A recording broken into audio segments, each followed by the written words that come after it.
तो देखिए समीकरण का जो हल है y बराबर में 3 माइनस में 2x दे दिया गया है। अब इसे करना क्या है कि अब इसे जो है आपको x का मान पुट करना है। x का मान सबसे पहले क्या रखेंगे कि 0 रखने पर, x का मान 0 रखने पर, उसके बाद यहाँ पर देंगे कि y बराबर में 3 घटाव में 2 और गुणा में क्या हो जाएगा आपका 0 हो जाएगा। अब इसको 3 घटाव 2 में से गुणा करेंगे 0 के साथ तो क्या हो जाएगा 0 हो जाएगा और बराबर कितना आ जाएगा आपका 3 आ जाएगा।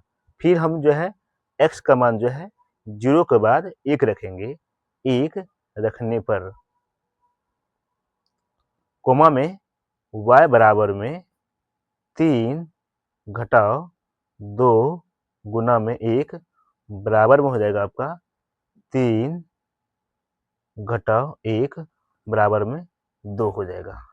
अब फिर जो है x का मान जो है इस बार हम 2 रखेंगे, तो यहाँ पर लिख लेंगे कि 2 रखने पर कोमा में y बराबर में 3 घटाव 2 गुना 2 बराबर में कितना हो जाएगा आपका ये 3 घटाव में हो जाएगा आपका 4 और बराबर में आएगा माइनस का 1। इस तरह से आपका ये समीकरण का जो है हल पहला स्टेप मेरा निकल चुका है। अब इसे क्या करना है कि सारणी बनाना है।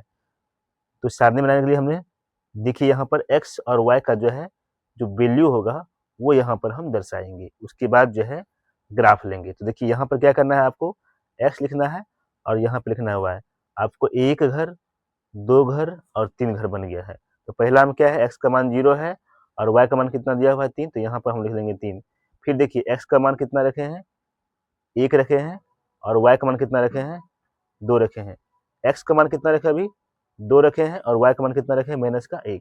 अब इस तरह से क्या कर सकते हैं, इसे एक ग्राफ बना करके दर्शा सकते हैं कि किस प्रकार से जो है ये आपका जो है ग्राफ में जो है एक रेखिक समीकरण बनेगा। और रेखिक समीकरण दोस्तों इसको कहते हैं कि जो सीधी रेखा हो उसे हम रेखिक समीकरण कहते हैं। यानी कि आप जो है, आपको एक उदाहरण के साथ में बताना चाहूंगा कि यहाँ पर रफ के साथ में आप एक बिंदु है, हमने क्या किया यहाँ पर एक रेखा खींचा और इस एक रेखा पर जो है कई रेखा जो है एक बिंदु यहाँ लिए, एक बिंदु यहाँ पर लिए हैं और इस एक रेखा पर जो है 2 बिंदु पर जो है हम रेखा बनाए हैं और यहाँ से हम कई रेखा खींच सकते हैं।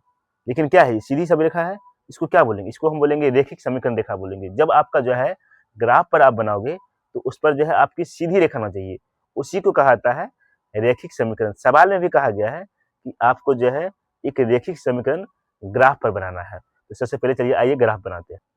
तो प्यारे बच्चे देखिए ग्राफ बनकर तैयार हो चुका है। अब इस ग्राफ पर जो है हमें एक रेखिक समीकरण बनाना है। देखिए x का मान 0 दिया है और y का मान दिया है 3।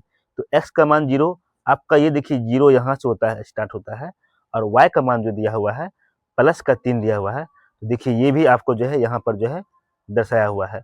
आप इसको जो है पॉइंट के माध्यम से आप इसे बोल्ड कर दीजिए ताकि पता चले कि ये जो है 0 और 3 का जो है ये एक समीकरण है। उसके बाद आते हैं कि x का मान 1 दिया हुआ है और y का मान कितना दिया हुआ है 2 दिया हुआ है।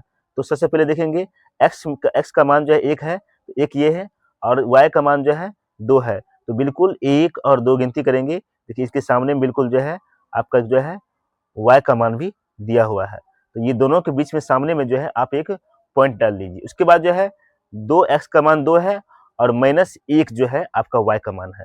तो x का मान जो है आपका बाबू 2 है, ठीक, और y का मान कितना दिया हुआ है तो 1 दिया हुआ है। y का मान जो है माइनस का 1 दिया हुआ है। तो क्या करेंगे हम 1 यहाँ से हम क्या करेंगे इसे खींचेंगे, ठीक, यहाँ से खींच लिए, यानी कि ये इसके सामने बराबर हो गया है और ये इसके बराबर हो गए हैं। अब यहाँ क्या करेंगे एक रेखिक समीकरण को खींचना है और फिर जहां जहां पॉइंट डाले हैं वहां वहां पर क्या करना है इस एक्स वाई का जो है मान पुट कर देना है।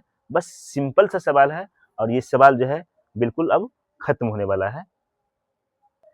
तो प्यारे बच्चे इस तरह से ये ग्राफ बनकर तैयार हो गया है और उम्मीद है कि आपको ये सब सवाल जो है आपको बेहद समझ में आया होगा।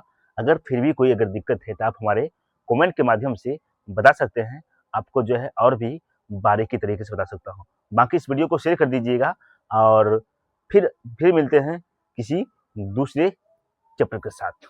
जय हिंद।